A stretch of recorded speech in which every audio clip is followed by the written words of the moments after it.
Hey there, I'm Beverly Sartain, and this is the Holistic Coach Legacy Podcast, where you get support in being an impactful and confident coach. In today's episode, we are going to be chatting with Dr. Patricia Adams. Dr. Patricia Adams came to me wanting to include coaching in her successful therapy practice. And so in this episode, we talk through how come she was wanting to add coaching and what coaching has really done for her in her therapy practice. So this is a great episode specifically for therapists, counselors, social workers who perhaps have their own practice and are wanting to hear how coaching may be of service to that practice. Hope you enjoy. Thank you.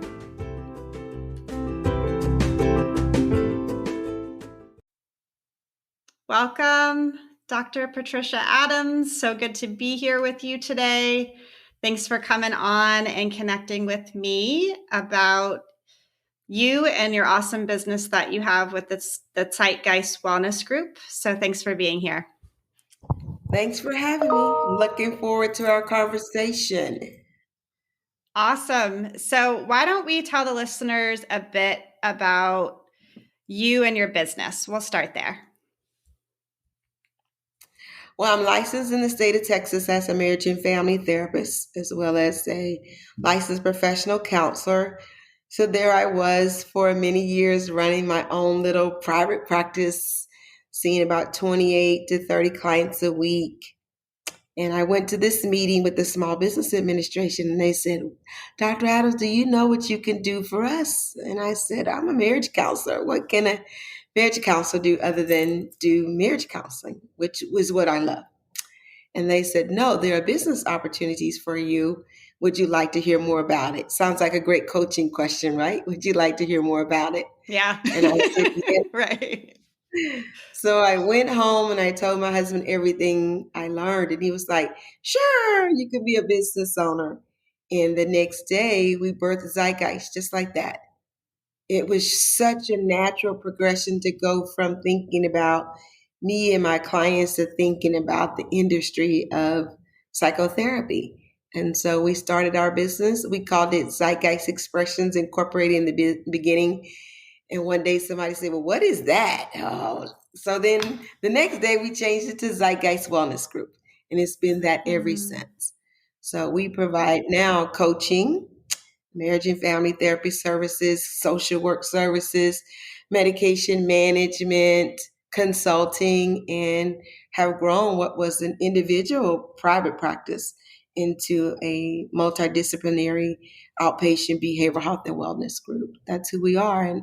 And I still love it. I still love it every day. I always wake up thinking, what's going to happen today and how am I going to make it work? And that's what I do. I love it. I absolutely What love do you like about that?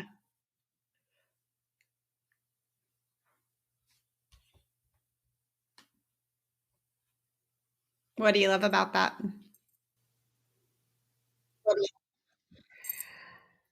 It's challenging because there's so many moving pieces. Of course, you're talking about counseling, coaching, medication management, case management. We do supervised visitation. So there's so many moving pieces. And having those many moving pieces, you have to have people in the right places to help you manage that so you can work in your business instead of on your business. And I learned that from T.D. Jakes out of Dallas. He would say, if I'm working in my business, I really don't own a business. But if I'm working on my business, then I'm actually a business.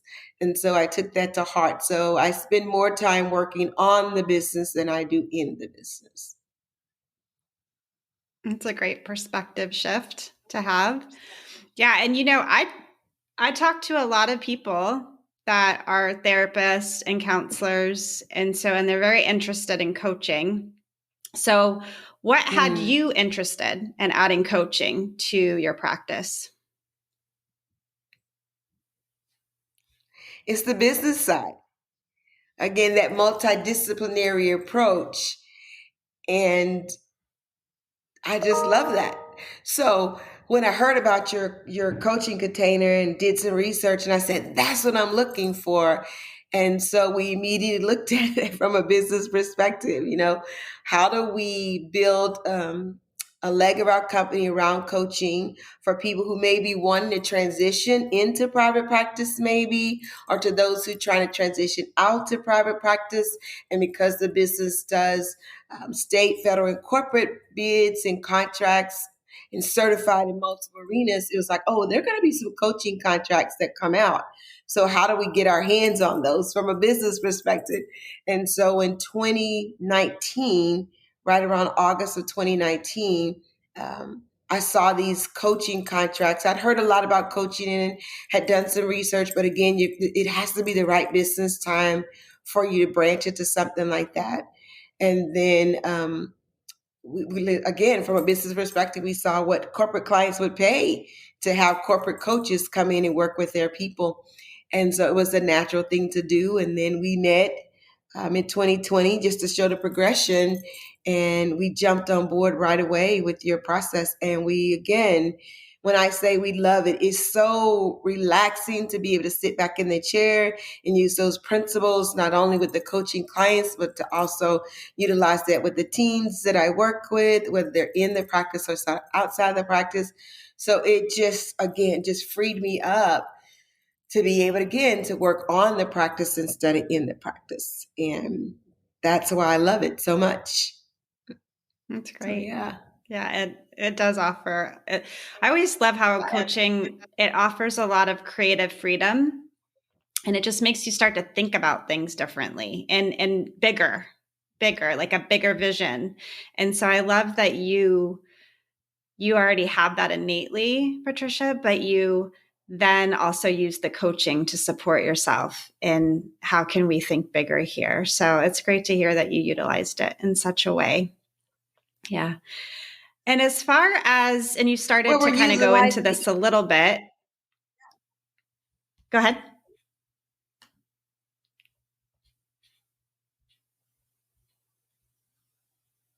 Well, the delay hurt me just a little bit. I was waiting, but soon as we got into the process, like you said, that creative thought process started just going even faster, just because that's the way the business world works sometimes. Mm-hmm. And so we immediately started, again, being a little bit more proactive, knowing that these state contracts were coming out. And as you know, we've already have one that we're bidding on this week that's due next week, and it's requiring 10 coaches. And so we put the word out. And so those coaches that are out there that are doing independent work, it's also good to know that those are those of us on the business side that will also be looking for you, because you have the certification that says that you are coaching and you know what to do in a situation like this. It's a big project with the state of Texas. And I think there are anywhere from 50 to 100 people that are supposed to be coached, and they're wanting them to have like 10 to 20 hours per calendar year. And it's a 3-year project. So from a business perspective, it's good to know these things on both sides of the chair, as I call it, so that you know that, hey, you should also be looking for folks like Bev and I, because we've got a bigger picture vision that we cannot complete by ourselves. We have to have multiple team members in our quote coaching corral, if you will. So look for us out there to say, what did she say? Let me go do some research on this lady and see how we can connect with her. We'd love for you to do that. Absolutely. That's great. Yeah. And we'll definitely put your contact info in the show notes so people can connect with you there. But yeah, I love just, you have such a great business mind. And that's something I've always appreciated about you, is you're doing great clinical work, but at the same time, you have the business piece. And I really resonate with that in terms of coaching. Like, I really love doing coaching. And at the same time, I also really love the business piece of it. So it's nice to just, banter with somebody that has a similar way of doing things. So let me ask you this. What do you feel like have been the main differences between coaching and therapy for you as the person holding space for somebody else? It's funny you can say that, because I think one time we had a conversation about this, And I was telling you about the therapist that I've talked to for years, and he's just been such a great inspiration for me as we transition from him being my therapist and my business coach to just a lifelong business coach. And I didn't really see him asking me questions like a business coach until I actually got into coaching myself. And I was like, but that's what he's been doing all this time. He Right. flipped the switch on me and I didn't even realize what was going on. And so I've had conversations with him about that. And he said, he really just started laughing at us. And I didn't even really see what was happening. He said, well, it was just so natural. Half the time when I'm talking to you, you're coaching yourself anyway. But just to see myself from the inside out going, that's what I really have been doing. And that's what he transitioned me into. That was really good for me to see that I really wasn't waiting for him to give me the answers, that I already had a sense of what the answer was. I just needed to have someone to hold that space for me, as you would say, which I absolutely love the way you say that. That led me to see that I was really doing the work, but he was so encouraging and still is encouraging me in the work that I do for myself and for my business. That was huge. The freedom that I realized listen, I'm laughing because, we talk every week. Michael and I do about the business and life and whatever. And when I realized what was happening, it was like, wow, that's what's happening to me. And so it just made our conversations even richer, and it made my work even richer with people to settle back and see what I was doing and see the deliberacy of what coaching principles do, the questions we ask, the way we, engage them in a conversation, that it just seems so natural. They don't even realize what's happening, or at least I didn't realize what was happening. So that was just huge for me to see that. And now we laugh about it, and invariably I'll say something, and by the time the words come out of my mouth or the next question he's asking, it's so relevant, it's so powerful, like, oh yeah, that makes sense. And you just fall right into answering the question that comes from your truth about what you're trying to do and where you're headed. So that was just really revealing to me. I think I may have found out probably a month before we actually went into the coaching container, but it was clear when I was in it that, oh my gosh, this is what he's been doing. And this is how I've been responding to that. And then to flip the switch just a little bit with some of my quote counseling clients, I became a little bit more deliberate with them and said, hey, do you mind if I treat this as just a coaching process real quick and take you through this in 30 minutes? And just saw what the difference was for me and with them. It made a world of difference for them. And so some of them have actually stopped calling me their counselor and they're paying me as their coach. And that's really nice, because they realize we've been in a relationship long enough that we can shift to something that's really more active directed, but not overly active directed. Not what we're doing. The process is active directive, but how we interact is not as much as active directed, because we're not telling them what to do. They like that. Exactly. They like it a lot. That's Yeah. cool. That's great to hear. So long answers, Yeah, I hear like because you've it's been. so. No, it's great. It's great. Oh. Yeah, it's great. It's like I hear you felt really empowered by the process, about realizing that you were coming up with your own answers. That's what I love about coaching too. It's just so empowering to hold somebody resourceful and insightful and able to connect with their own inner guidance and wisdom. And so I love that part of it as well. And then it's nice to hear how your therapy clients have shifted over into coaching and what they're experiencing there as well. So yeah, I love it. So how do you assess when a therapy client might actually now be a better fit for coaching? I'm curious.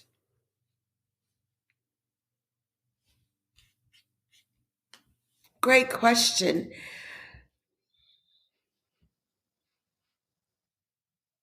They're at the point where they've learned some things about themselves. They've done some great exercises with me on the 3 things that happen in therapy, talking about their feelings, their behaviors, and their cognitions. And They're on point with the half a second rule.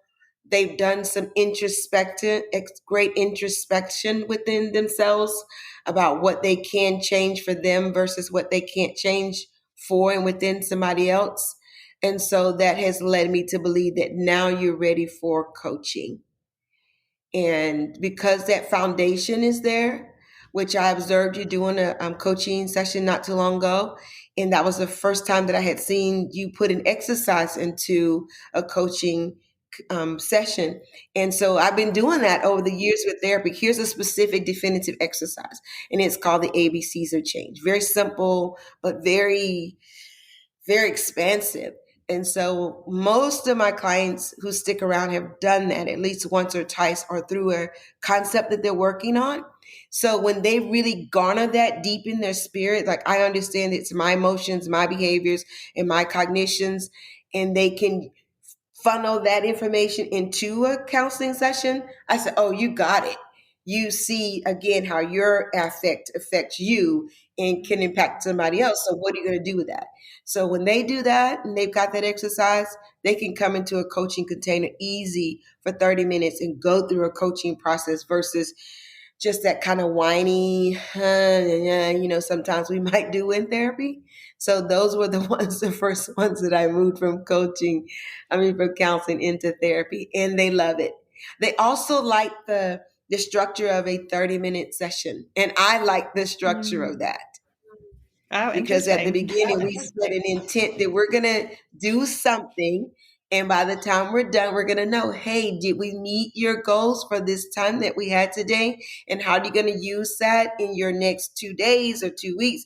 And when we come back together, we're going to start that clearing process to see how you did implement that into your life. They love it versus that open-ended thing that we sometimes do. And my goodness, it's so freeing. Sounds so, what is the word? So cliche, but it really is freeing to know that in this time frame, you're working on something that you're going to take and move into your space in your time frame. And when we come back, you'll be able to clear that and tell me how that worked or didn't work for you. And we build on that, or we pick up the next thing you want to work on. And they're very clear versus this nebulousness about, well, where would you like to begin today? And in and of itself, there's nothing wrong with that. But at the end of the call, have we met? Have we given you something? Have you worked on something that says, I can take this and use it? That's the difference. That's great. Yeah, people always ask about the time frame. So I'm glad you brought that up. How long is a coaching session? And, I came from substance abuse counselor to coach. And so I was just used to that 60-minute session that you have. But interestingly enough, the longer I've coached, and of course, in the coaching certification program, we focus more on a 30-minute coaching conversation because that's what the ICF is looking for when they listen to your audio recording. To grade you for the credential.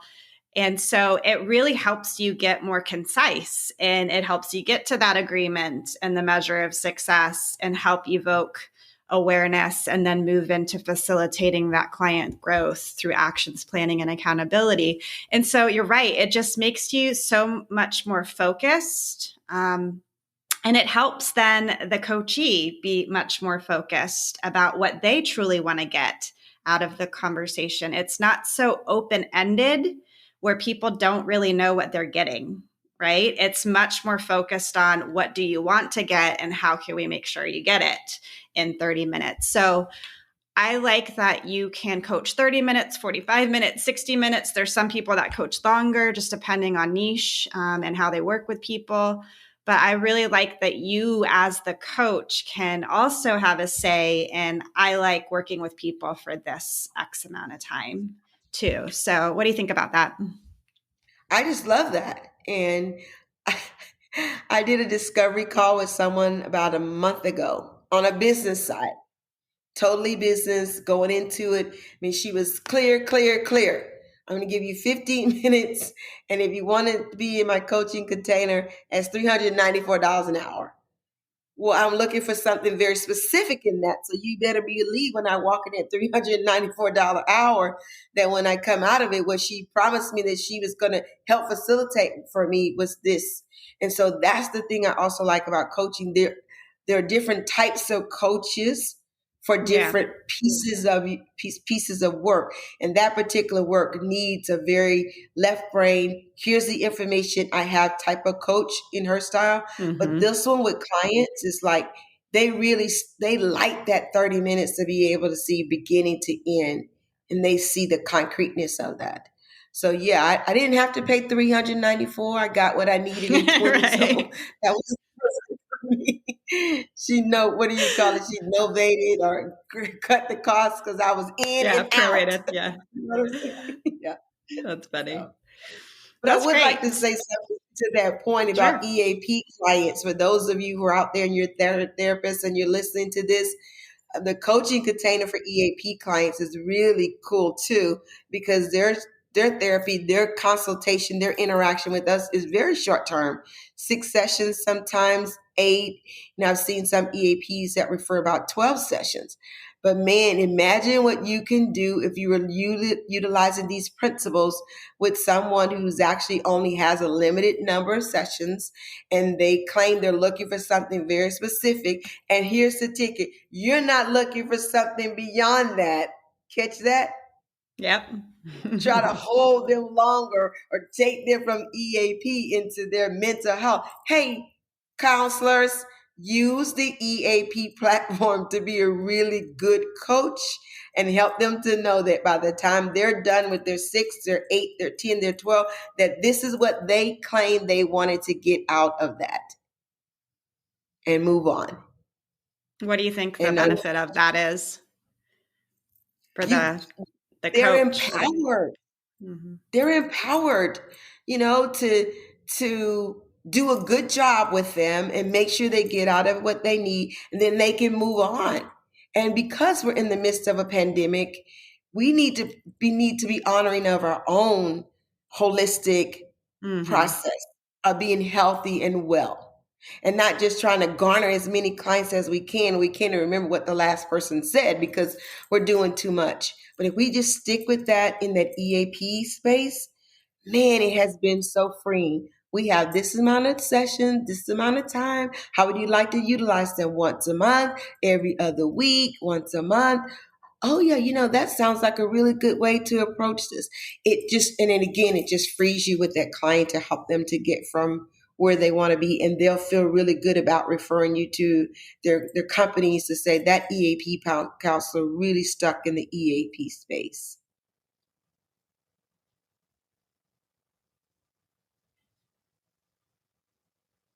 Nice.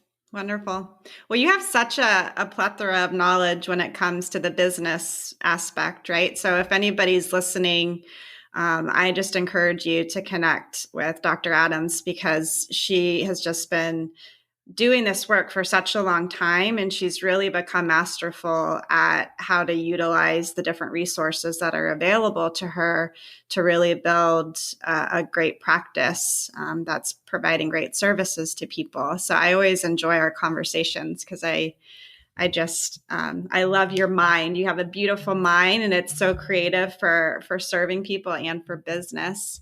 So let me ask you this. What would you say that coaching has taught you? Like, what's the number one thing that you would say being coached has taught you? That I can stay in this space a little bit longer. There's a lot of information floating around right now about COVID, about the mental health strain that is putting on the entire country. I've been receiving a lot of surveys from people working on doctorates and nonprofit organizations and the National Mental Health Institute of Health, as well as NIH. Just lots of people asking, well, what is the culture? What is the climate? They're surveying us to see what our mental health is like. And I'm saying coaching has shown me that I can do it a little bit longer. I'm not so stressed. I'm not so overwhelmed by what people are presenting. I can now use the coaching techniques that I've learned to slow down and put them on a track of this big tornado, if you will, but pulling it all the way down to the triangle of that tornado, which is not so wide. It's smaller, because it's so big out there. You want to take that triangle and just make it smaller. That's what people need to do. They can't stay in the bigness of their stress, the bigness of COVID, the business of all these things that are going on. You got to find a way to narrow it down, and coaching does that. And so that's what I've discovered. I can stay in this space a little bit longer with the tools that I have. And I can transition from being a therapist into being a coach because that space is not so stressful. It's not so overwhelming.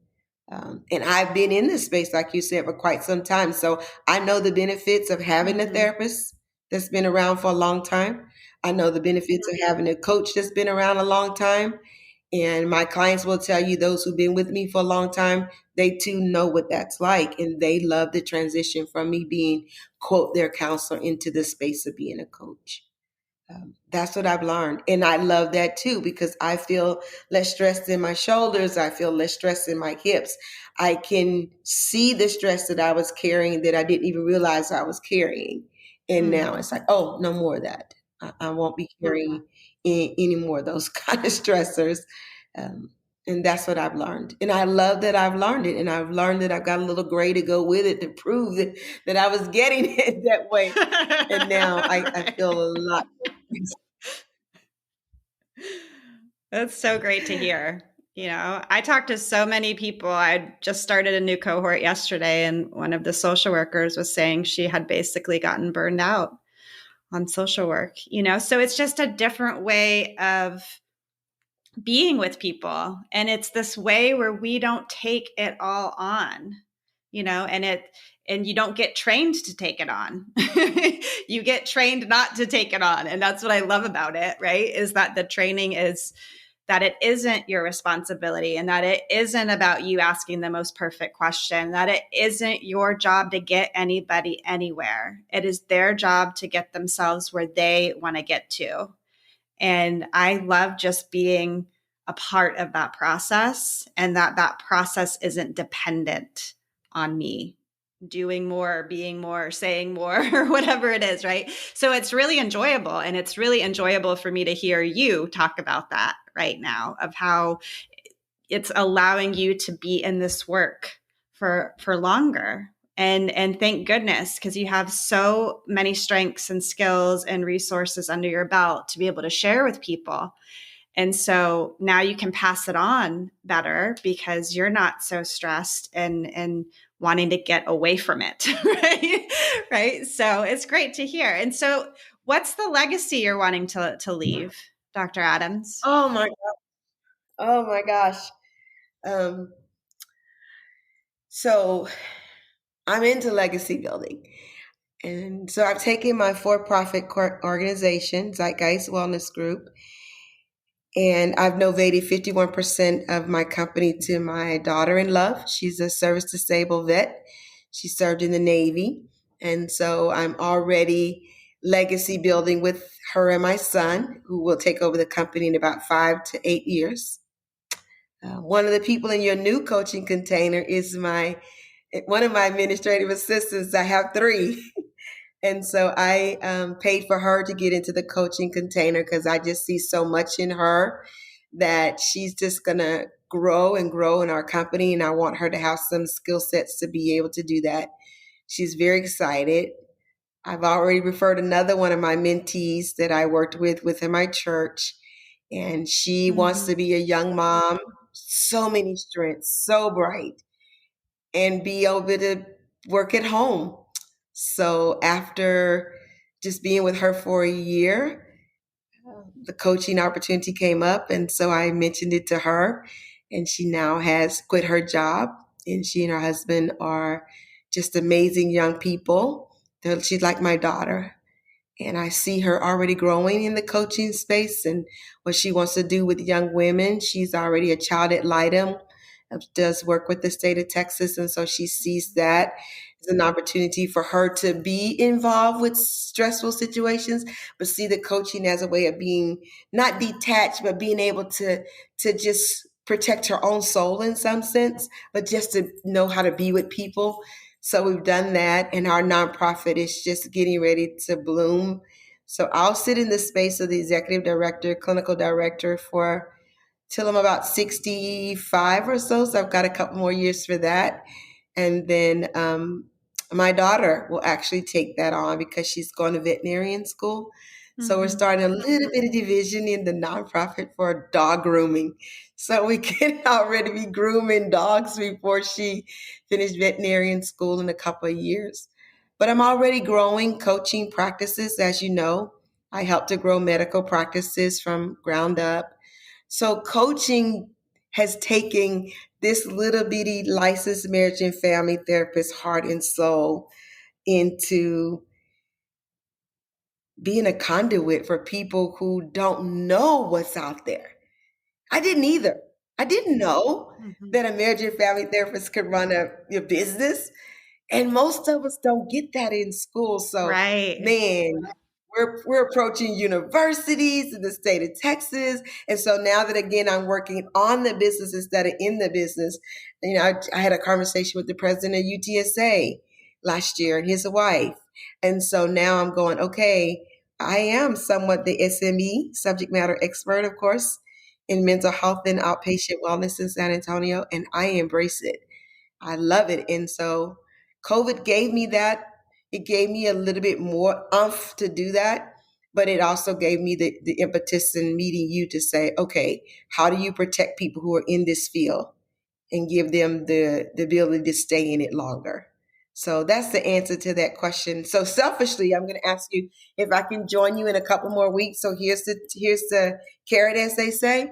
I do have a question that I want to discuss, and that is, where do we think in 5 years that mental health and counselors, if you will, maybe not so much coaches, are going to be if everybody goes home behind the computer? What's going to happen to the small business owners who can't find a group of therapists or a group of coaches or maybe a psychiatrist to come alongside their practice and be that voice in the community if we all go behind the computer? It won't work. Interesting. It won't work. Do So you want to come back and talk about that? I got to talk about it. I'm going to talk about it with somebody else. Yeah, we can talk about it. We will. I want to talk about it because I want people to see there's some strength. There is strength. Helen Keller said, alone we can do so little, together we can do so much. So if we don't start speaking about in this space, you mental health providers out there, you counselors who are listening to this podcast, who want to go from counseling to coaching, if we don't start talking about right now where we're going to be in 5 years, because we've all set up these beautiful in-home practices and got our little computers and our little white lights, blah, blah, blah. Some people still need to stay in the space of group connectivity. Yes, absolutely. So listen, you know how I am. I had to say it to get you ready for our next. I know. And I love your passion, and I love, how there's always these great ideas and things to talk about. Like, that's what I love about being around you and with you is you always have this forward moving energy and thinking, and that's so coaching, right? And so I just, I knew right away that coaching was going to be such a great fit for you and your energy and how you think. And I would love for us to have this discussion. And I thank you so much for sharing your legacy with us. You are already doing it, and you have already thought about it, and you're already putting it in motion. And just thank you for being the demonstration to people that you don't just have to have a therapy practice, that there's so much more out there and available. We have to open ourselves up to it. We have to open our hearts up to it. And we have to also connect with people and see what the resources are so that we can leverage those resources, So any last parting words, Dr. Adams? What a great way to wrap that up. Good. You did it. then we shall let it stand, and we will chat again. So we'll put your info in the show notes, and please, we would love it if you reached out to Dr. Adams if you have any questions or you want any extra support. If you're somebody that has your therapy practice and you want to expand it in some sort of way, this is the woman to talk to about that. So thank you for being with us. Thank you.